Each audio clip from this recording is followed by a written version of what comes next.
Good morning. I'm physical therapist. I'm John Samuel, physical therapist from India. It's such a joy for me to come and speak with you through this message, through this video.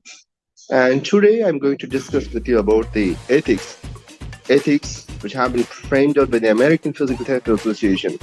So these are the set of rules and regulations for a physical therapist has to practice in his clinical practice as well as in his administration and his education and research.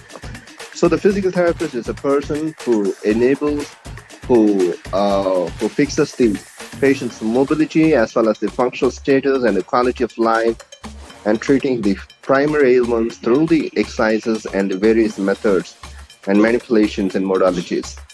So the physical therapist must be responsible in his practice by following certain ethics, by following certain principles. So the first, foremost, the important principle is the physical therapist shall respect the inherent dignity and rights of all individuals. So irrespective of patient's background and their culture and their race and their color and their creed and their economical status and their education and their position and their social status as well as their gender, the physical therapist has to respect the inherent dignity and rights of all individuals. It will enable the physical therapist will be a person who gives his treatment, his management, his service to the patient with most possible way of equity.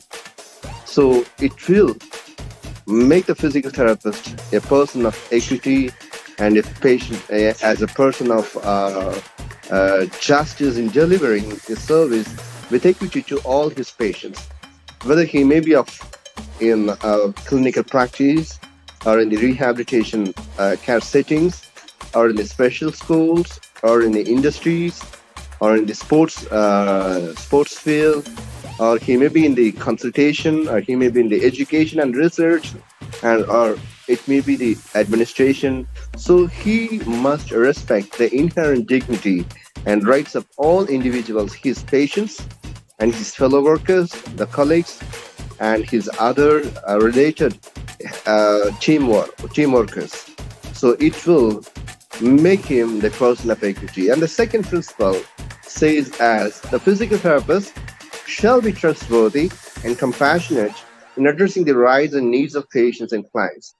The physical therapist must be a person of trustworthy as well as compassionate. He must be a person with a empathy. So whatever the situation may be, even it may be a near impossible situation, but the physical therapist has to strive hard with his positive words and his most effective planning and clinical decision making process and making the effective treatment plans and steps to assure that he is delivering the most possible, the effective way to make the patients to attain his most possible level of recovery.